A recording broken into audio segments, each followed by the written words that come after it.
After many battles, the human army and the Demon King's army grew weary. They decided to let their two leaders fight each other. On one side was the human hero Graham, who had been granted power by the goddess Medea and wielded a holy sword with demon-slaying power. On the other side was the immortal Demon King Veltal with his unimaginable strength. This was already Veltal's 1000th year as Demon King, making this battle nothing more than a stroll for him. After toying with each other for a while, the hero seemed to be at a disadvantage, and Veltal decided to end the fight. However, the result was the opposite with his overpowered holy sword. Graham successfully destroyed the Demon King, bringing victory to humanity. Both acknowledged each other as formidable opponents. Before disappearing, Veltal warned Graham to train his descendants well, because he would be reborn once more. Unexpectedly, it took 500 years for him to be reborn. More accurately, he was resurrected through a ritual, a lengthy one. But Veltal didn't blame Machina for that. Being alive again was good enough. There was nothing to complain about. The surroundings had changed significantly, but this was still where magic had been practiced from that time until now. Veltal wanted to rule the world once more, but times had changed. Ans and Earth had reintegrated, and now humans used both technology and magic in their daily lives. Humans knowing magic was something Veltal had never imagined. The world that now appeared before his eyes overwhelmed him. Feeling he wouldn't get enough attention from ordinary people, Veltal decided to show off his power to intimidate them. However, even children who saw this mocked him. He realized his power had weakened considerably. Now he even had to hide in crowds to avoid being caught by the police. Machina recounted the entire story. After Veltal's defeat, both sides signed a peace treaty. The immortal army dispersed, each going their separate ways. Although they had been living peacefully with humans, humans suddenly went crazy, claiming immortals were harmful entities affecting mankind. The movement to eradicate immortals broke out once again, and by now, few remained. However, the 6 demon marquises were still intact, having lost only one person who had sacrificed himself in the war. These were the 6 generals who served directly under Veltal, and Machina was one of them. When he asked her about Marcus, the user of blood demon arts, Machina changed the subject. There was definitely something suspicious going on. While waiting for her to sneak away to buy drinks, Veltal took the opportunity to observe his surroundings. He noticed magical elements gathering around this girl, and with a snap of his fingers, advertisements on buildings suddenly became distorted. This act of vandalism seemed to have no clear purpose. Intrigued, Veltal asked what was happening. The girl was surprised that he could easily detect the magical elements. For a Demon King, this was nothing difficult, but he didn't understand her operating mechanism and methods. When it came to her profession, she couldn't stop talking, making him sleepy. Veltal, unable to understand, interrupted her. He asked if she knew someone named Marcus. It turned out he was now the chairman of the largest company in this city.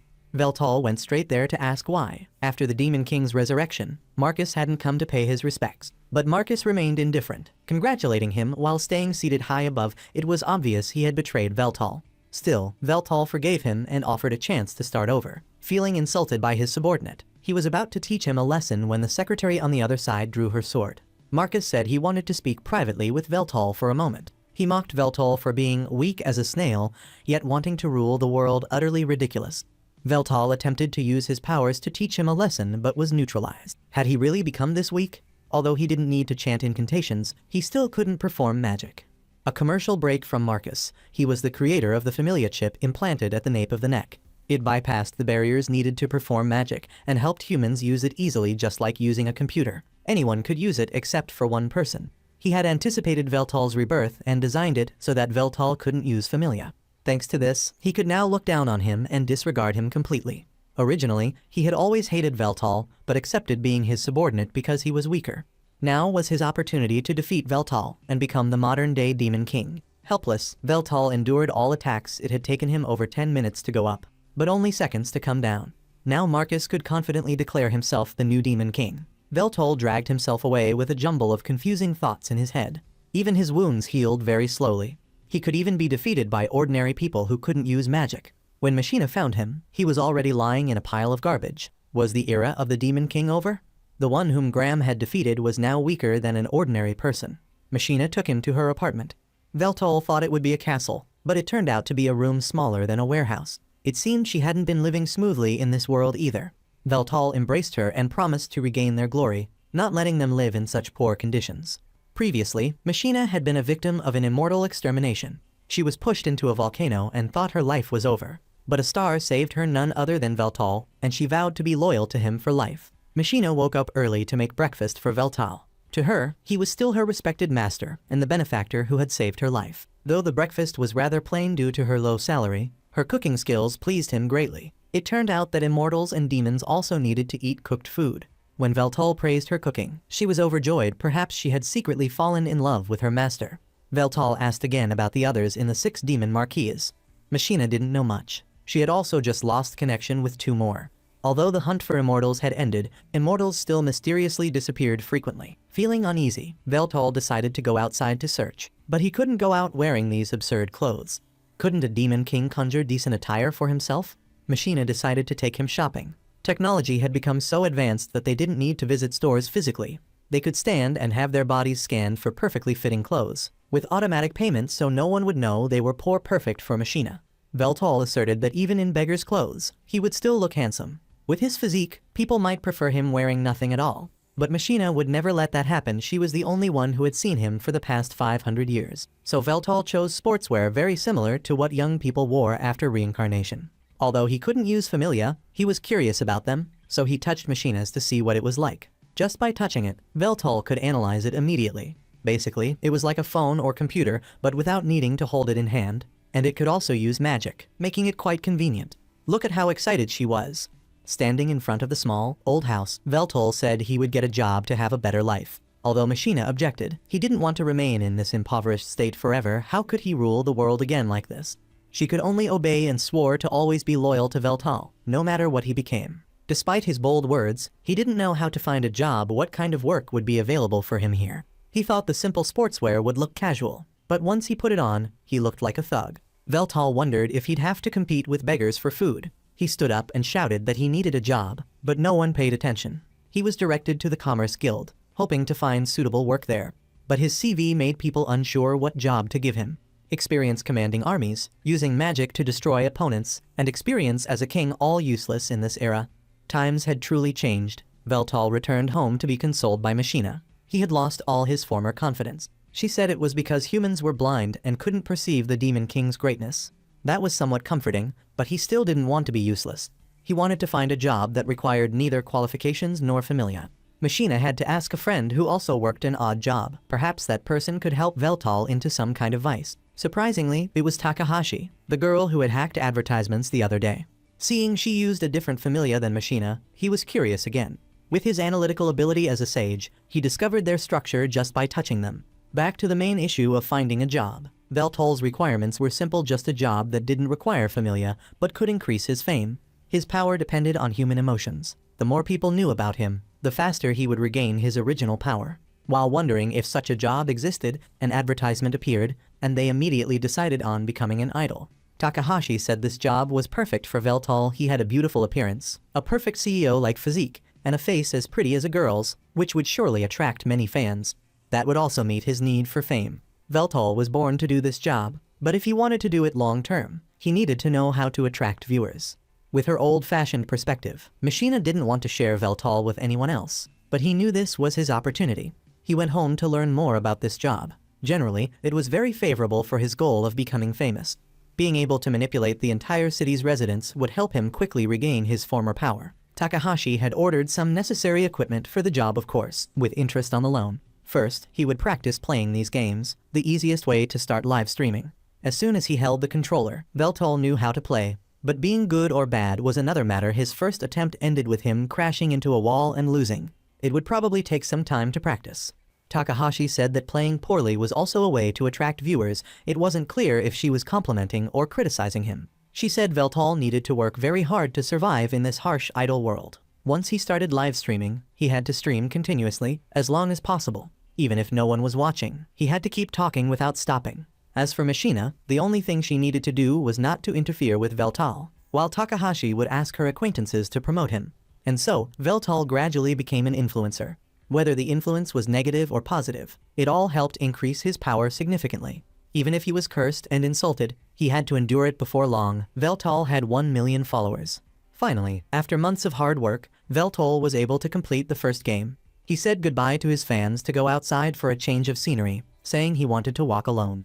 Veltal walked through a street full of beggars. The more splendid the city, the more clearly the wealth gap was displayed. Suddenly, he encountered a familiar person. How could an ordinary person like Graham still be alive after 500 years? He had always hated Veltal. After just one hunting trip, Graham had lost all his family members. He had destroyed the Demon King, but why was he in this state now? Mortal enemies were now sitting together eating pho, and it was with Veltal, no less.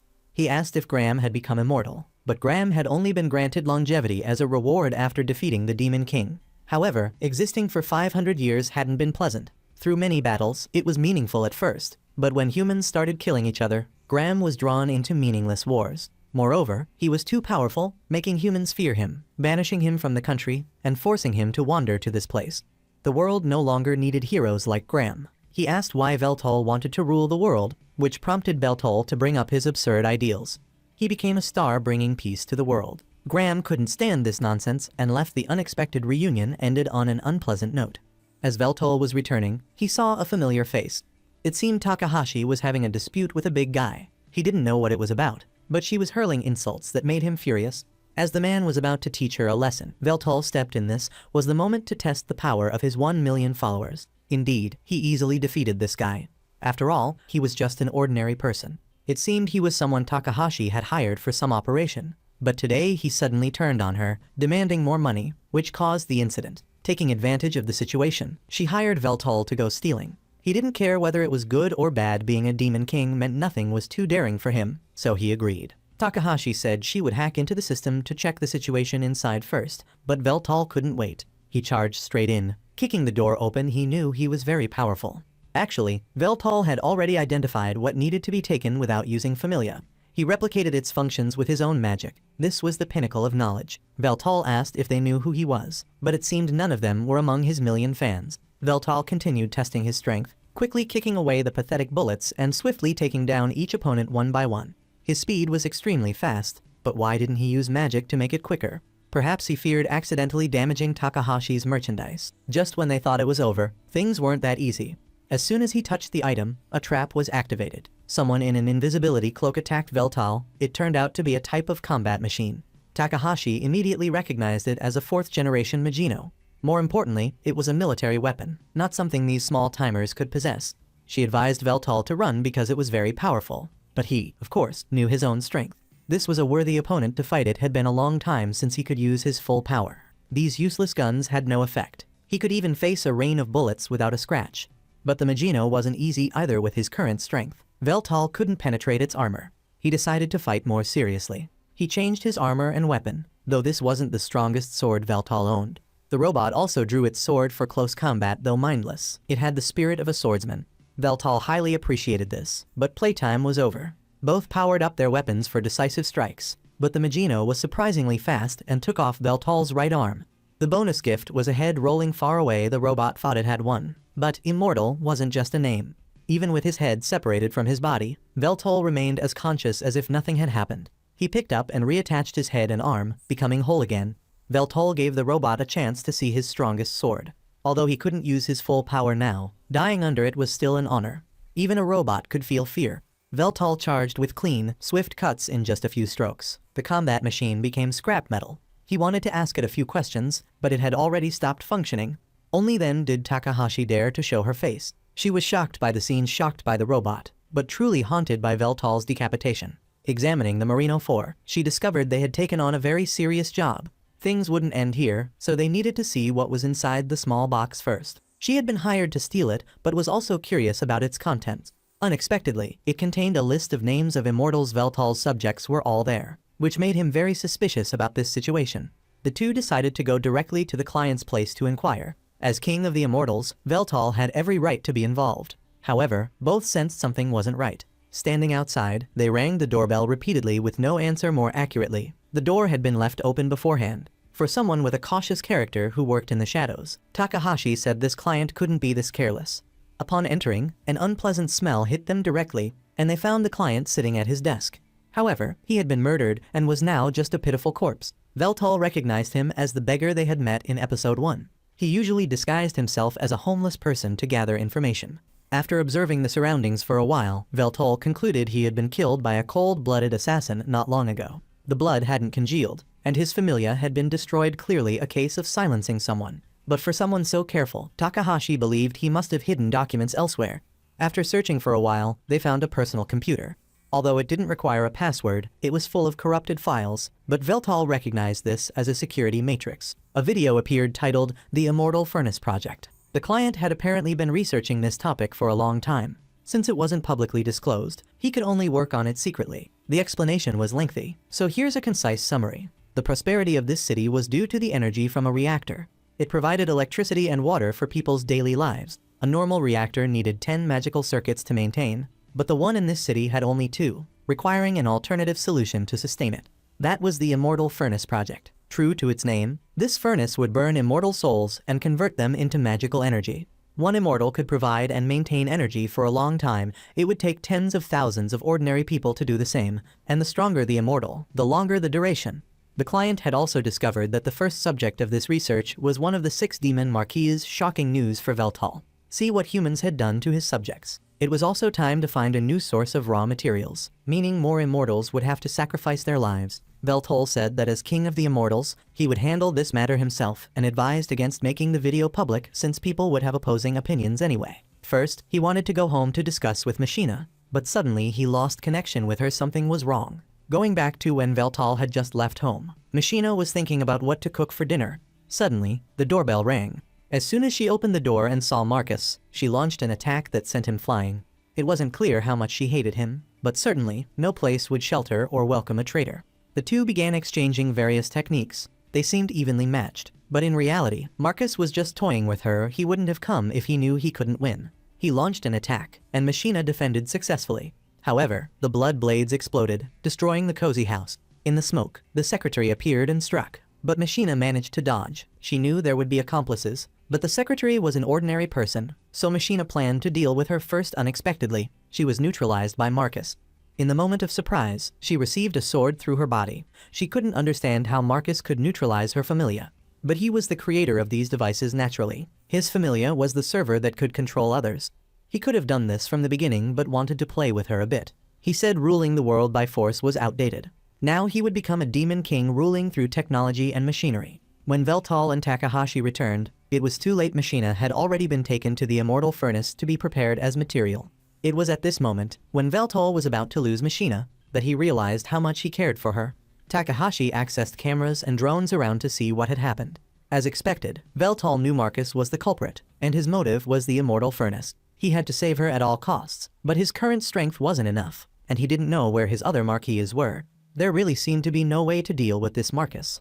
Veltal thought of someone he never considered before: his old enemy, the hero Graham. He humbled himself to ask for help, but Graham couldn't accept it. He was still bitter about the Demon King's army killing his family. Moreover, the reactor was the heart of the city. Graham couldn't help Veltal save one immortal in exchange for darkness engulfing the entire city. He thought Veltal was still selfish, only caring about his personal matters. But Veltal disagreed. He would save both Machina and the city. This was the true Demon King that Graham knew. Eventually, Graham accepted Veltal's invitation, a collaboration no one had ever imagined. Soon, both arrived at the reactor.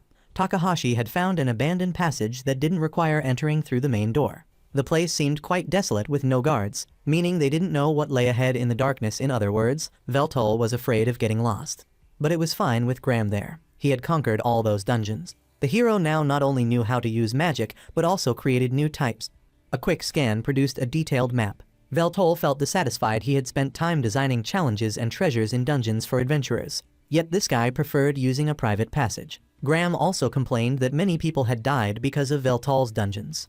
In the end, it was Takahashi who scolded both of them with such difficulty getting along. She wondered if this would work out. Graham led both along the shortest path, but couldn't guarantee smooth sailing ahead. He noticed Veltal was stronger than before, which sounded ironic since he was currently very weak. But people become stronger when they have something important to protect. Before, Veltal had never had such a thing. The door opened, and the secretary had been waiting here since the afternoon. Both sides knew they would face each other. Graham said he would handle her so Veltal could go straight to the immortal furnace. Meanwhile, Machina was being restrained by a magical handcuff. As soon as she regained consciousness, she received countless shocks. Actually, Marcus was just explaining his plan to her, intending to provoke her. After hearing it, Machina found it unbearable. She burst forth with power, but couldn't do anything to him. Instead, it made him even more smug about his achievements. He had not only betrayed the Demon King, but also used his own teammates as fuel. Immortals who fell into this furnace would lose their souls completely, providing enough life source for the city's residents for a long time. Conveniently, the fuel had just run out and needed urgent replacement. If Machina wanted Veltol to continue live streaming for a living, she needed to sacrifice her life. Back to Veltol and Graham, the secretary began to mock these ancient generation people as outdated ghosts. Veltol reminded her that she was using a sword as powerful as one of his Marquises, but Graham was confident because he had defeated him before. However, he was surprised when she attacked truly as fast as lightning. It was only due to his years of combat experience that he could react in time. Veltol took the opportunity to run to Machina. It seemed that even as a ghost, the secretary would take quite some time to resolve this matter. She activated some magic after a blinding flash, and Graham was blown away, breaking through the wall. She had just activated an armor around her body, and her weapon was also enhanced, stronger than before. This was the 4th generation Machina in the testing phase compared to the previous model. It was both stronger and faster, yet more energy efficient. Graham clearly felt the difference from earlier. Now he could only defend to find an opportunity to counterattack. After clashing for a while, he realized this armor was also very hard to attack. It was truly comprehensive in both offense and defense with no weaknesses.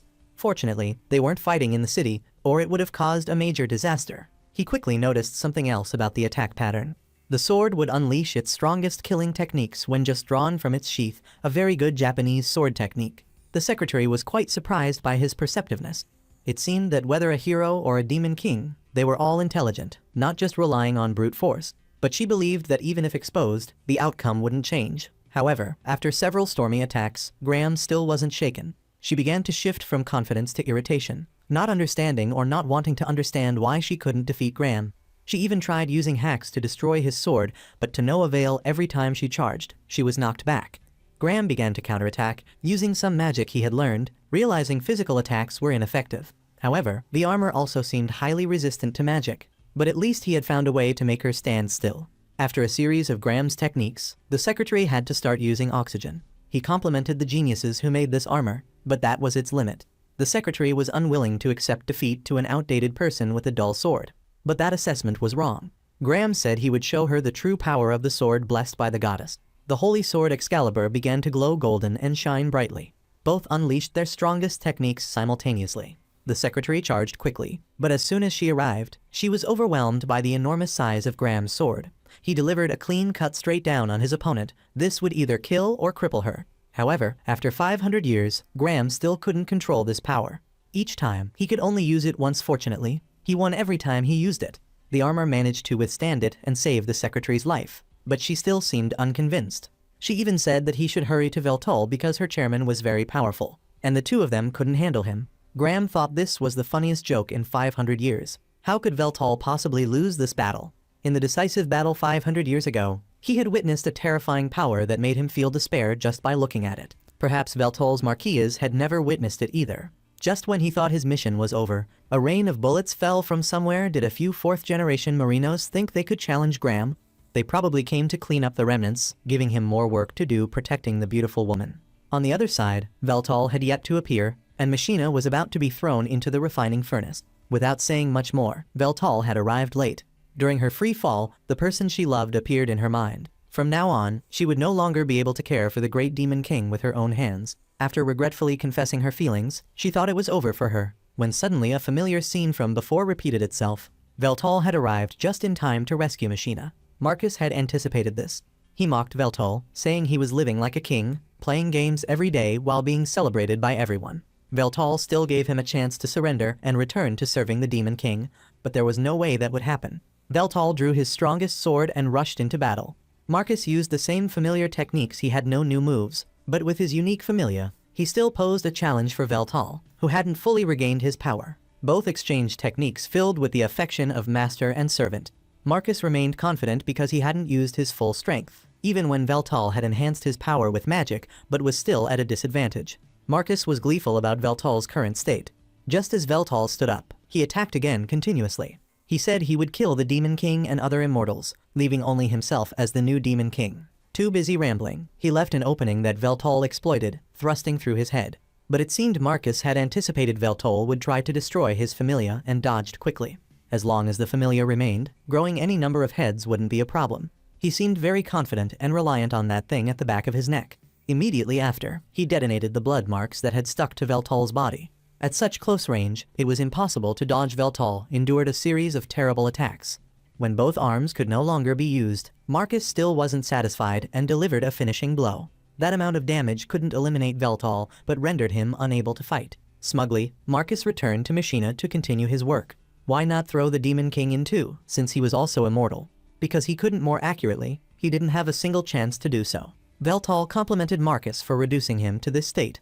Veltal was forced to reveal his trump card. Marcus should feel honored to be the second person to face his second form. Veltal still gave him one final chance. After 3 strikes, he would have no choice but to eliminate this threat. Though Marcus was scared enough to wet himself, he still wanted to maintain his image and refused to submit to Veltal. As he attempted to attack, he was immediately neutralized, very similar to the technique he had used before, except Veltal performed it without chanting. He only needed to think, and he could execute all kinds of magic. Veltal began to change form. Before we see this second form, we need to understand why Veltal suddenly regained his tremendous power. The answer was Takahashi. The two had previously discussed this strategy. They needed to increase Veltal's fame faster by any means necessary, at any cost, or they wouldn't be able to defeat Marcus. Takahashi hacked into advertising and news channels across the country, then redirected them all to Veltal's livestream videos. As a result, his worship increased dramatically, and his power returned. Now, let's see what Veltal's second form was, a terrifying black dragon. At this point, Marcus could only gamble. The opportunity to turn back was gone, but he couldn't even cast a spell, so how could he fight? Marcus couldn't accept it. For 500 years, he had researched and developed technology surpassing magic, the pinnacle of the world, but now Veltal had taken it all away in an instant. Veltal just needed to touch it to understand everything and perfectly replicate what took 500 years to develop. The peak of copying, even improving on the original creator's work. Now Marcus could only wail and cry, asking why it was like this. Finding it too annoying, Veltal made him taste various magic spells. Though Marcus could recover, it still hurt, and Veltal even gave him a surprise gift. The familia he was so proud of had been infected with a virus that created ghosts in his head, making Marcus panic. He quickly knelt down, begging for mercy, but it was too late. Veltal stabbed him and lifted him up like skewering garbage. In desperation, Marcus tried to struggle with a technique, but it was useless against Veltal. Now the game was over. See you in hell. Veltal returned to his original form. Machina was shocked, but this was what truly befitted Veltal. A demon king was the embodiment of fear and despair. At this moment, he realized what Graham had said. Because of Machina, he had become stronger, his power reaching a new level beyond what he had before. He quickly embraced her and said, "I love you." Somewhere else, a girl named Hizuki, who was being bullied by her classmates, began to feel the world was boring and wanted to escape it. Today, her class had a new transfer student. Surprisingly, it was Demon King Veltal. He had traveled a long way to enroll in Akihabara Magic Academy for short-term study. This story begins a few days earlier. Veltal was struggling with a new game. After much effort, he conquered it and defeated the final boss, moving Machina to tears. Veltal confidently showed off to his viewers that while ordinary people only needed 10 hours to beat this game, he needed 74 hours. Veltal thanked his viewers for following him for several days and wished them an eternal sleep. The 74-hour continuous livestream left Veltal's back in pain. Machina entered, praising his tremendous achievement, but reminded him to take breaks after 24 hours next time. Moreover, not seeing him for 3 consecutive days almost made Machina depressed. Veltal quickly boasted that his subscriber count had exceeded 3 million. Machina asked what he wanted to eat to celebrate this huge achievement. Veltal said it wasn't necessary. What mattered was that his gaming skills had reached a new level. Veltal told Machina that the second form of his demon sword wasn't very useful. It looked similar to Hero Graham's, which Veltal found a bit complicated. After the Marcus incident, Veltal thought he should search for the other Marquis, including Thunder Marquis Najine, Black Dragon Marquis Silva, and Sky Knight Marquis Maya. Before, Machina had been able to track Maya and Najine's locations, but afterward, she lost contact completely. Marcus hadn't mentioned any other Marquis besides Zeno, whom he had turned into fuel in the immortal furnace. Given his character, if the other Marquis had also been captured for fuel, he would certainly have boasted about it. Therefore, Veltal guessed that Marcus hadn't used the other Marquis for the immortal furnace. He wanted to find them and asked Machina to help him. What they needed now was the Marquis Codex. It was something into which the 6 demon Marquis had infused their magic, automatically recording their journeys to show each person's location. Machina remembered it had been lost when their side was defeated. Fortunately, Marcus didn't have it. Just then, Takahashi came to visit, even though Machina had told her to come less often. Yet she consistently came 5 days a week. Veltal knew full well that Machina was happy to have Takahashi visit. Veltal asked if Takahashi was still in high school. Her young age doing such dangerous things worried Veltal, but Takahashi said youth had talent. When questioned by Machina, she fell onto Machina's lap and changed the subject to ask about Veltal's live streaming. She suggested he consider editing the long videos so people without much time could still watch them. Takahashi asked what game Veltal planned to play next. Veltal hadn't thought about that because he was planning something else. Takahashi then asked why they both seemed secretive, even pouting because she didn't want to be left out. Veltal revealed their purpose of finding the ancient magical marquee codex. Takahashi immediately became interested and confidently said a hacker like her could handle it. Seeing Takahashi planning to search for it online, Machina said it wouldn't be that easy. Takahashi replied that Machina was too inexperienced, who would simply search, "Where is the marquee codex?" They wouldn't search for its location but would research individuals or organizations collecting artifacts, setting conditions for artificial souls to filter a large amount of information. With just a few keystrokes, she found results. Veltal praised her and promised to reward her generously in the future. Displayed on the screen was Akihabara City, home to the world's leading magical education institution. Akihabara Magic Academy was built after the Immortal War. Legend told of a treasure deep underground that had been there for 500 years, coinciding with when the Marquee Codex was lost. Machina wondered how they would break in. Takahashi said they wouldn't resort to such crude violence and suggested hacking into the school's security system.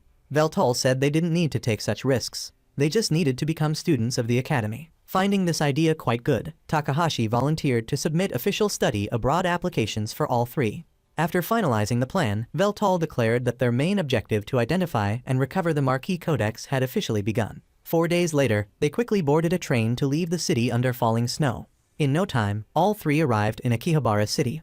Veltal didn't bother showing his documents, thinking his famous face was the most effective identification.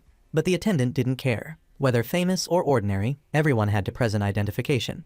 Takahashi quickly came over with the prepared documents to help him pass through. Seeing the bustling Akihabara city excited Veltal because of its familiar silhouette.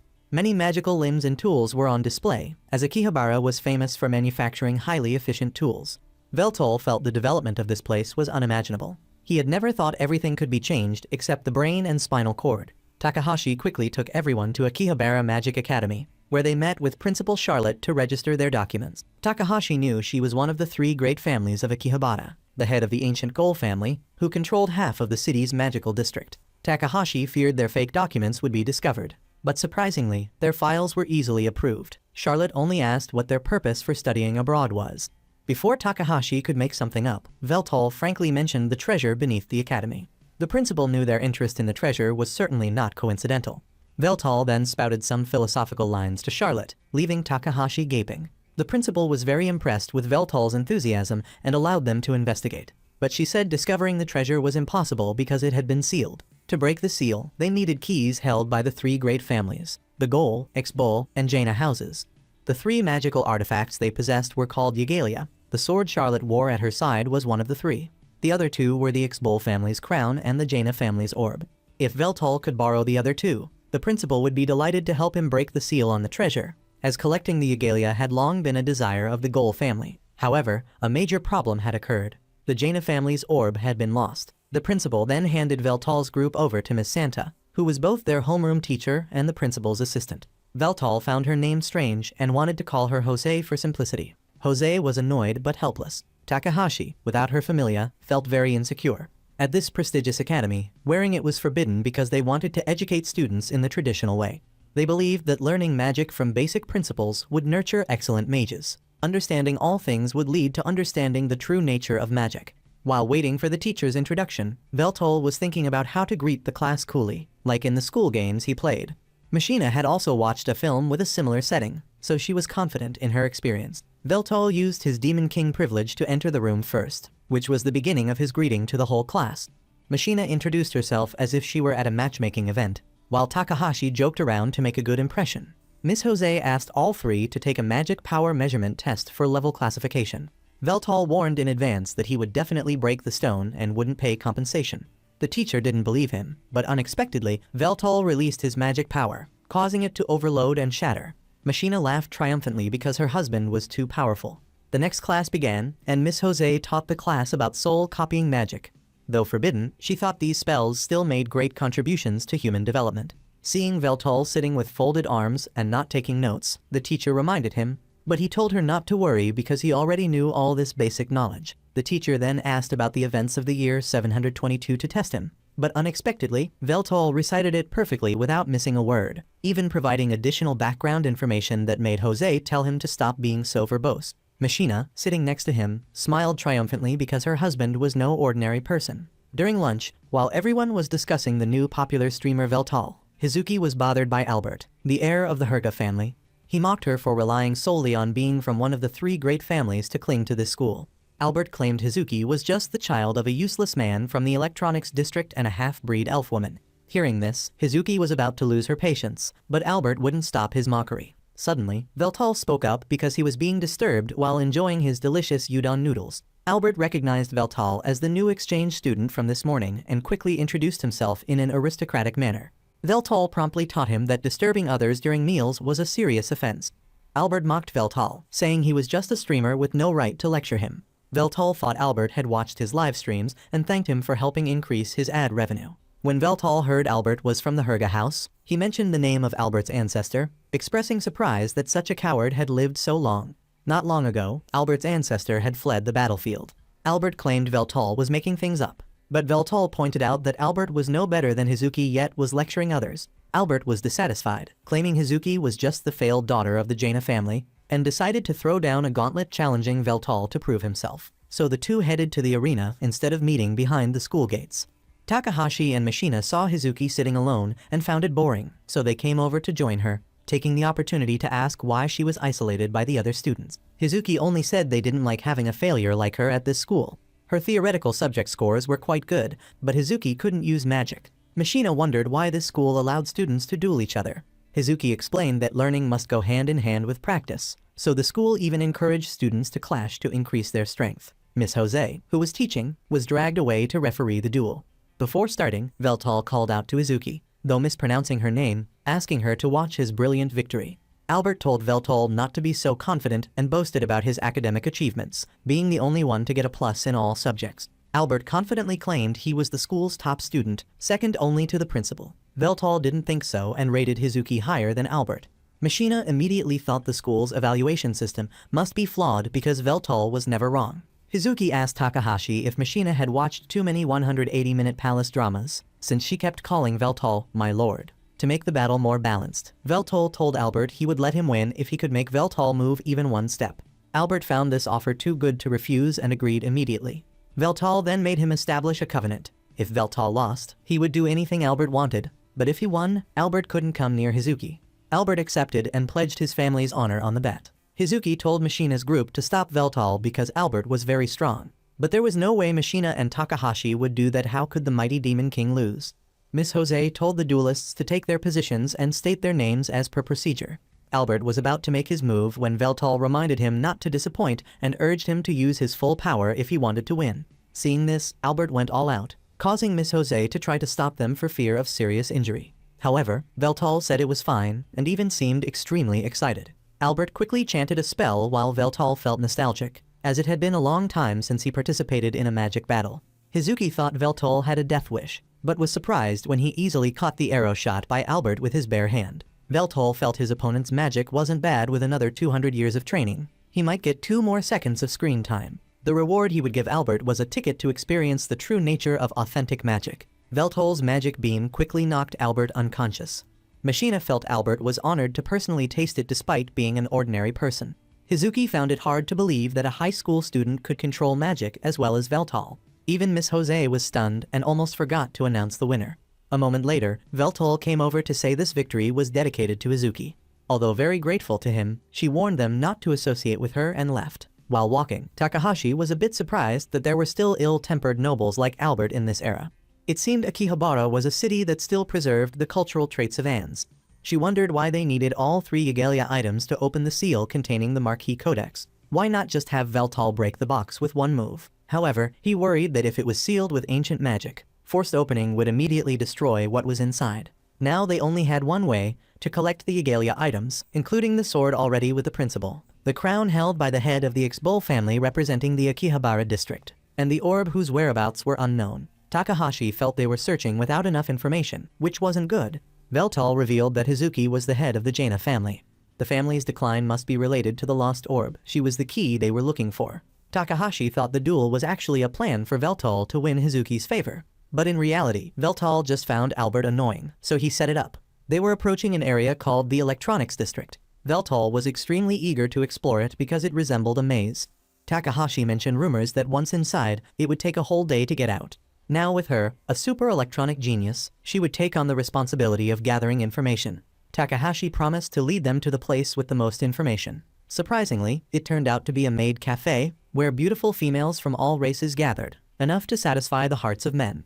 Veltal expressed doubt about collecting information here, but Takahashi confidently said maid cafes were gathering places for all kinds of people, and the maids loved to gossip, making it the most convenient place to extract information. Veltal was surprised, thinking Takahashi came here just to look at pretty girls. Machina felt the atmosphere was special, though she couldn't describe how. She worried the prices would be expensive, but Takahashi thought it was worth it because when beautiful people served you, money was just a number. Veltal didn't care much because he already had his own butler and maid. Moreover, the maids here were very different from what he knew. Takahashi reminded him not to touch inappropriately if he didn't want to be taken to the police station. Veltal suddenly remembered Hizuki's warning not to get close to her, which made him a bit concerned, while Machina sensed she was trying to avoid contact with others. Takahashi told them to approach slowly without rushing. Machina genuinely wanted to be friends with her. Takahashi wanted to put this aside and called a maid to serve them. Having come here, they should put work aside and have fun unexpectedly. The maid serving them was Hizuki. Earlier, Hizuki had felt a bit guilty for being harsh with Veltal's group. She had just regained her spirits and vowed not to speak to them again. But now she had to serve all three. Takahashi and Machina were extremely delighted by Hizuki's cute maid appearance, while Veltal acted superior because now he was Hizuki's master. Although very angry, she had to control herself for work and asked Veltal what he would order. Unexpectedly, what he chose was an amurus accompanied by the maid's cute dance. Hizuki was going to refuse, but when she heard Machina thinking she couldn't do it, Hizuki decided to show them what a real maid was like. All the food was quickly served. Hizuki showed her talent for writing with hot sauce, and then did a cute pose, amazing the three. After eating their fill and feeling satisfied, Veltal agreed to let Hizuki leave. Unexpectedly, when she saw the cafe was empty, she naturally sat down and drank Takahashi's water. Veltal asked if Hizuki was the head of the Jaina family and revealed his purpose of searching for Yelia to rule the world. Veltal wanted to open the underground treasure beneath Akihabara Academy, but Hizuki said that was impossible. He guessed she had lost the Yelia, which was the reason for her family's decline. Now Hizuki was just a poor student who had to work part-time to make a living. Takahashi asked what Yelia was because she was just following Veltal for fun and didn't know anything. Hizuki said it was something to prove a person was king. Midway through speaking, Hizuki suddenly felt a headache. She continued that 500 years ago, Hero Graham, who had defeated the Demon King, was given Yelia by the goddess Media, along with an enormous treasure and blessing. However, he was later exiled by the incompetent king of that time. When leaving the country, Graham handed Yelia to someone that was the second king of Lexel, the ancestor of today's three great families. When the king passed away, he gave it to his three children. Unfortunately, the three children turned against each other, eventually forming a council system to govern the territory. Although the situation had somewhat improved, hatred still remained. Hizuki was about to leave, thinking Veltal's group no longer needed her, but he wanted her help to arrange a meeting with the head of a family.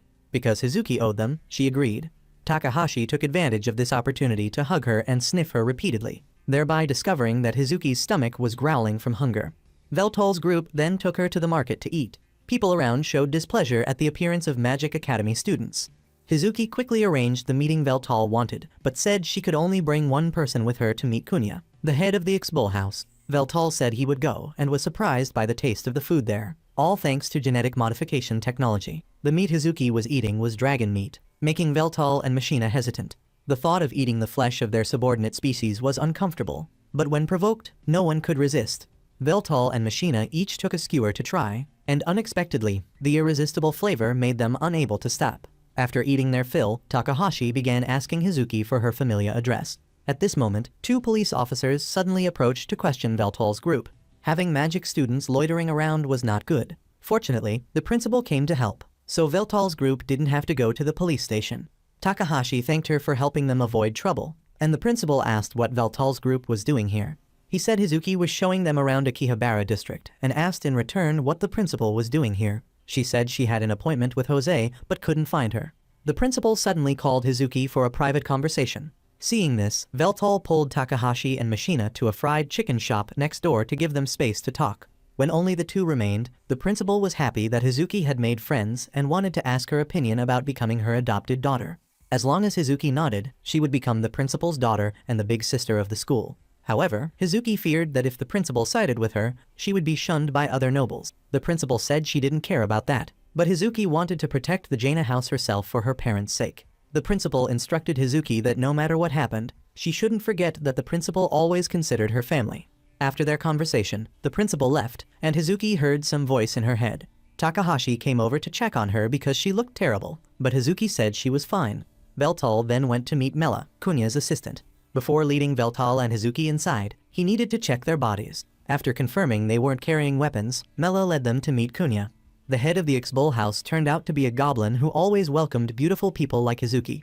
Veltal introduced himself and expressed surprise that the head of one of the three great families was a goblin. Kunya was annoyed by Veltal's formal attitude, but he was naturally straightforward. Kunya laughed because he hadn't cared about his lineage for a long time. He considered himself just a small merchant from the bottom of society. Kunya had been the caretaker for the Xbol family head, suddenly gained trust, and was given the right of inheritance.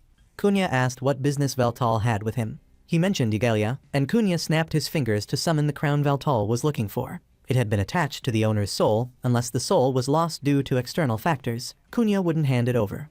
Veltal immediately understood this meant he would have to kill Kunya to take the crown, making the atmosphere tense. He quickly said he was just joking and asked to borrow the crown for a while. Veltal only wanted to confirm if what he was seeking was inside the treasure, as his purpose was to conquer the world. Kunya guessed he must be crazy, but, because he was introduced by Hizuki, wouldn't inquire further. After lighting a cigarette, Kunya revealed that Akihabara was bound by outdated traditions. He wanted to break them, but the leaders of the magic district stubbornly didn't understand the need for change for the city's future. Kunya thought it would be useless even if Veltal borrowed the crown because to break the seal, all Yelia items needed to be in one master's hands. In other words, he needed to become the true king of this city. Only when all Yelia items united would their true power be released. Kunya guessed Principal Charlotte probably thought the same. She wanted to use Yelia to protect the city's traditions, completely opposite to Kunya's aspirations. Both had their own valid reasons. Kunya wanted to speak privately with Veltal for a moment, so Hizuki temporarily went outside. He revealed he wanted to join Veltal regardless of his purpose. Kunya wanted them to cooperate and exchange information.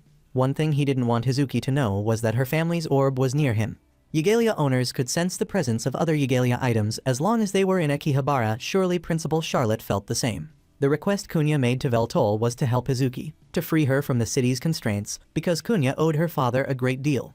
According to records, Hizuki had been given the orb by the previous family head when she was very young. The key to its location was her. Meanwhile, Machina was extremely frustrated because she had to spend her own money to buy her own books. Takahashi quickly came over, curious about what she had just bought. Machina stopped her, fearing her private secret would be exposed. When they sat down, she asked why Takahashi came with them here. Takahashi felt like Machina was acting like a worried older sister. After all, there probably weren't many people older than Machina in this era. She quickly told stories about the other demon marquises, especially mentioning Maya. Machina treated her exactly like her cute little sister, making Takahashi jealous. Just then, she noticed the principal and signaled to call her, but the principal ignored them. Later, Veltal returned and said Kunya was on their side, all thanks to Hizuki. At this point, Machina wanted to visit a few more bookstores, while Veltal wanted to visit an arcade. Takahashi felt it was too late and suggested staying at Hizuki's place. Everyone agreed despite Hizuki's objection, but because 3 people agreed, she had to go along with the majority, and suddenly, Hizuki didn't understand why she ended up having to bathe with Veltal. Previously, Hizuki's inability to use magic despite being admitted to the school had caused other students to gossip. They believed she had used backdoor connections through her relationship with the principal. Hizuki actively kept her distance from those who approached her because she feared they would be ostracized if associated with her. However, even when she opened up, Hizuki accidentally injured her only friend, which made people hate her more. Rumors suggested the Jaina family had a hereditary constitution for summoning spirits. Hizuki's past was filled with misfortunes. From being orphaned to becoming a targeted victim, she had experienced it all. Currently, Veltal's group had arrived at Hizuki's house for an all-night party. Takahashi was quite surprised that she worked part-time, but Hizuki revealed she had to do it secretly because the school prohibited it. Machina showed off her cooking skills, proud of her decades of experience living alone. Hearing this, Takahashi quickly changed the subject, fearing exposure, and suggested all 4 of them play fighting games together. As the world's top streamer, Veltal couldn't refuse this proposal, and Hizuki accepted the challenge after being provoked by Veltal, who implied she was afraid to play. The result was Veltol being utterly defeated without winning a single round. Takahashi teased him for being so bad, and together with Machina, challenged Hizuki. Later that evening, both had fallen asleep, and when Hizuki was about to take a bath, she was surprised to find Veltol already soaking in the tub as if at home, proudly showing off his marble-like body. Hizuki quickly apologized, saying she hadn't checked carefully, and was about to retreat when Veltol assumed she was frightened by the sight of his perfect body. He then confidently posed and even complimented Hizuki's figure, though adding it couldn't compare to his. Provoked, Hizuki charged forward and soaked herself, showing she wasn't afraid. She asked what Veltol had discussed with Kunya and wondered why he cared about her. Both at the canteen and in the electronics district. Was it because she was the head of the Jaina family? Veltol told her to stop overthinking. He simply acted according to his wishes, and the bloodline matter was just a coincidental overlap with his mission. Now they were in the same boat. Veltol expressed his admiration for Hizuki because she not only appreciated her working parents but also protected her family. Her cooking was passable, and her gaming skills were decent but no match for his wife Machina. It had been a long time since Veltol felt this excited, and he asked how Hizuki felt. She actively moved closer to Veltol, saying she was very happy. Veltol took the opportunity to ask about an old photo of Hizuki that was facing down in her room. Hizuki decided to share her secret with him. In the past, Hizuki was still an energetic little girl when a servant informed her it was her birthday. Seeing Hizuki so happy made the servant feel that rumors about her being a cursed child from the electronics and magic districts were just nonsense. That day, her parents took her shopping, but their family attracted attention from people around them, who hurled insults. Her parents did their best to shield Hizuki from those words. They took her shopping, to the movies, and out to play on her birthday. Then tragedy struck. Hizuki's parents were attacked and died at the hospital entrance. According to records, Hizuki became the heir of Yelia, which worried Kunya. If there had been any clues about the murderers of Hizuki's parents, he would have made them pay long ago. Currently, Kunya and the principal's duty was to protect Hizuki from danger. The memory of that tragic day still haunted Hizuki and made her blame herself greatly. She continued living there because her parents wanted her to live as a noble in this city. Hizuki felt that anyone associated with her in this city would be hurt and disappear. Therefore, from the beginning, she always wanted to keep her distance, believing she couldn't have happiness. Veltol thanked Hizuki for sharing her past with him. In the name of the Demon King, he swore he wouldn't blame Hizuki, even if he was implicated because of her. After bathing, Veltol told Hizuki to consider it a lifetime memory to have shared a bath with him. At that moment, he held Hizuki firmly, facing him, because behind her was someone who called himself Faceless, claiming to be a hero of the gang. He demanded that Veltol leave regarding the matter of Marcus, and Faceless promised not to pursue if Veltol's side complied. Hearing him say he would also handle the treasure beneath the academy angered Veltol, because a nameless person like him was not worthy of calling himself a hero. The only person in this world who could call himself a hero in front of Veltol was just one person. Seeing the negotiation fail, Faceless attempted to flee, warning before disappearing that Akihabara City would soon change. Hizuki unconsciously grabbed Veltol's sleeve in fear. At this time, Principal Charlotte had come to meet Kunya, who ordered his subordinates to leave so they could speak privately. Charlotte attacked when Kunya wasn't paying attention because her purpose was the crown. Elsewhere, people reported that the body in the recent accident was that of Scholar Jose, and the news suddenly announced Kunya had been murdered. The police had issued a warrant for Principal Charlotte as an important witness for investigation. Hizuki was shocked seeing the news. Through this incident, tension between the Magic District and the Electronics District would escalate. A Level 2 alert status had been declared throughout the city. All students were required to gather at the practice hall, and at that moment, a white-haired girl appeared. Hizuki later secretly met with Charlotte, believing everything was her fault. However, after a brief interaction, she realized the principal before her was an imposter because the real Charlotte would call her by name. Meanwhile, the girl in the practice hall began attacking and controlling the students. All remaining students had become her hostages. The fake Charlotte was very disappointed at being discovered. Hizuki recognized the person before her as Scholar Jose. She revealed that her mission from the gang was to collect all 3 Yelia items, with Kunya's being the most difficult to obtain. When she realized he had lowered his guard with the 3 great families, she decided to impersonate the principal. Scholar Jose had entered the mechanical room, removed her parts, and implanted them into Charlotte's body. The real Charlotte had apparently been blown to ashes. She demanded Hizuki cooperate obediently, but Hizuki refused. However, if she didn't comply with Jose, other students would be in danger. Hizuki thought Jose intended to kill her to take the orb. But what Jose wanted was to summon the goddess Media. The 3 Yelia items were necessary sacrifices. The truth was that the orb was right here. Media was originally a high-level sacred entity that couldn't be maintained and had to dissipate. But by lowering her soul level, she had transferred her vessel to a newborn baby to avoid this. The reason Jose knew about this was because 10 years ago, she had attacked Hizuki, and Media had appeared briefly before going berserk. In other words, Media was using Hizuki's body as a vessel. At this point, Veltal secretly signaled Albert to lend him some of his power to destroy the light swords above, helping the students escape from being controlled. He signaled Takahashi to turn off the lights in the practice hall, then rushed to break the light swords one by one. The reason Hizuki couldn't use magic was because her magic had to be used to suppress Media.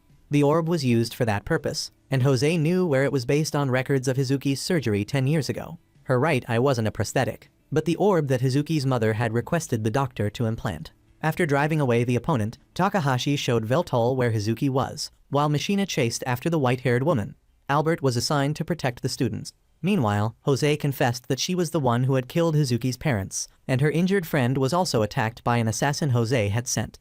Angry, Hizuki tried to remove her artificial eye just as Veltal appeared in time. Jose felt he was the factor disrupting her 10-year plan. However, the war in this city was inevitable. When Veltal approached Hizuki, the ritual was complete, and the goddess Media descended in Hizuki's body.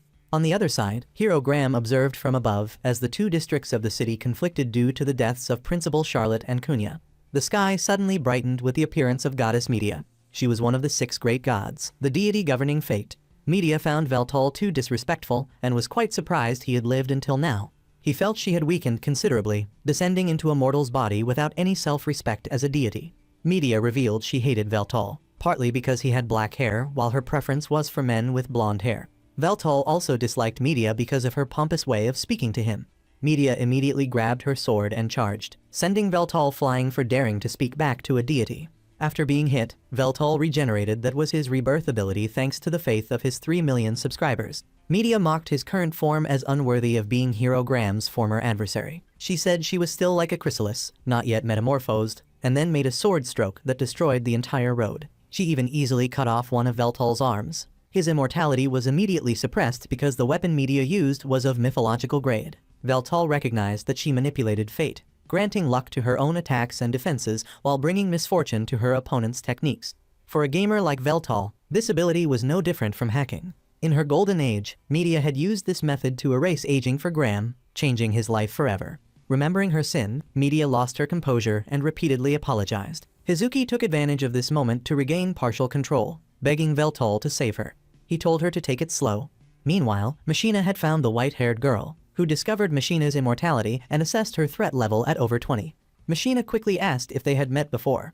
The other girl identified herself by code number Andre and asked for Machina's name. After realizing she didn't know Machina, she attacked. Machina dodged and used flying kick attacks, but Andre used a pair of black wings to protect her body. She then fired bullets at Machina, forcing her to use a shield to defend. Andre immediately seized the opportunity to charge forward, stabbing Machina in the chest and severely wounding her. However, Machina used her blood that had splashed onto the opponent's face, then detonated it, blowing off Andre's head. Surprisingly, Machina realized Andre had immortality. Upon seeing Andre's face, Machina confirmed her suspicion was correct. Andre was Maya. However, at this point, Maya didn't recognize Machina and gradually lost control of her magic. Just as she was about to attack Machina, Jose put Maya to sleep because she hadn't changed her voice, so she had discovered Jose disguised as Principal Charlotte. Machina demanded the opponent return Maya, but Jose said if she lost Maya, the organization would have her beheaded. Then Jose used spatial displacement to leave. Meanwhile, Veltal could only run from Media's attacks. He continuously provoked her and counterattacked. After being pressured by his opponent for a while, Veltal understood the true meaning of fate manipulation ability. Its true nature caused attacks with fire or sword with low magic ratios to be nullified even if they hit, while magic attacks with high magic ratios would miss. But Veltal discovered that nullification was automatic while dodging had to be manually activated. In other words, if hit by high magic techniques, Media would still take damage. She told Veltal to stop his analysis because she would destroy him down to his soul, then go meet Hero Graham again. What Media wanted in this world was to know that person's true feelings and to apologize. Veltal was surprised that she didn't understand Hero Graham's feelings. He understood very well because they had crossed swords. Veltal guessed Media must have known Graham's fate when granting him immortality and felt extremely guilty. Veltal asserted that her feelings for Hero Graham were just unrequited love, and he could guess how Graham would judge Media. She thought she would be hated, but Veltal said that wasn't the case. He would reveal Graham's true feelings to Media if she returned the body to Hizuki. A goddess stealing a mortal's body was the action Graham hated most. Media was affected by these words, her mind sinking into guilt. Veltal seized this moment to call Hizuki, allowing her to quickly regain control of her body. But Media rapidly took over again and charged at Veltal. He summoned his sword and took a stance identical to Hero Graham's. However, at that moment, Media changed her state. Jose, seeing this, immediately retreated, guessing the place was about to be destroyed. Media had switched to a new power, immersed in red. Veltal was excited because fighting a boss should have 2 phases. However, her pursuing attack blew him away. Fortunately, Hero Graham caught him, though it didn't look very comfortable. Graham asked what he was seeing. Veltal said it was a woman's madness when she fell in love and was consumed by passion. Hero Graham was about to act, but Veltal wanted to handle it himself because he had promised to save Hizuki. Knowing he couldn't approach alone, he ordered Graham to support him. Media created a rain of deadly beams, while Graham and Veltal were ready to face it. Graham was responsible for supporting from behind, destroying the attacks to prevent Veltal from being hit, thereby helping him approach Media. She launched a devastating attack, but Graham cut it in too. People watching from below were protected by his teammates. Above, Veltal asked Graham to use his strength to throw him forward. While Media was only paying attention to Graham, he had used his sword to pierce through her. Media calmed down, but before her eyes was the image of Graham coldly turning his back and leaving. Media collapsed, her mouth continuously apologizing. Veltal told her she didn't need to apologize anymore. The sword he used could cut through souls, and now Media was about to disappear. Veltal advised her to trust her hero more. Media had chosen Graham, had loved him, so there was no way Graham would hate her because only he was the one Veltal acknowledged as a hero. From the beginning, Graham had never been unfortunate, and now Media could rest in peace. She thanked Veltal and also sent a final apology to Hizuki. Veltal welcomed Hizuki back, and she couldn't hide her emotions, breaking into tears from the intensity of the experience. Meanwhile, Takahashi contacted them to report that everything was fine with Veltal, but the city was about to erupt in war, and she didn't know how to handle it. He told Hizuki they still had work to do. By now, residents of both districts had begun fighting and blaming each other for the deaths of their leaders. Veltal brought Hizuki forward and declared her the new king of Akihabara. People continuously cursed Hizuki as a half-breed, but she confidently introduced herself as the head of the Jaina family and summoned the 3 Yelia treasures. However, doubts still centered on Hizuki. Veltal immediately encouraged her to be strong. Hizuki regained her courage and revealed that someone had impersonated Principal Charlotte and murdered Kunya. She herself had also been attacked but was fortunately helped by friends. Currently, she held all the Yelia items, so all power in Akihabara belonged to her. Kunya's subordinates prevented citizens from interrupting and wanted Hizuki to continue. As king, Hizuki declared a complete abolition of the Yelia monarchy. From this moment, the city's management would be handled by the city council. Some citizens wondered what to do without the 3 great families. Hizuki shouted at them to take care of themselves instead of depending on others. Afterward, Takahashi found the treasure beneath the academy and became rich. While Hizuki was surprised to learn about Veltal's identity as a demon king and Machina's position as a Marquise, thanks to finding the ancient book, they learned that Black Dragon Marquis Silva and Sky Knight Marquis Maya were still alive. Hizuki later transferred to study with Takahashi, and Veltal felt the new uniform suited her well. The reason they called Hizuki here was to congratulate her on changing schools and to give Veltal a chance for revenge. However, he subsequently lost miserably again. Hizuki shared that thanks to her speech, she was quite popular at her new school. Veltal also gained more subscribers, though it caused some controversy.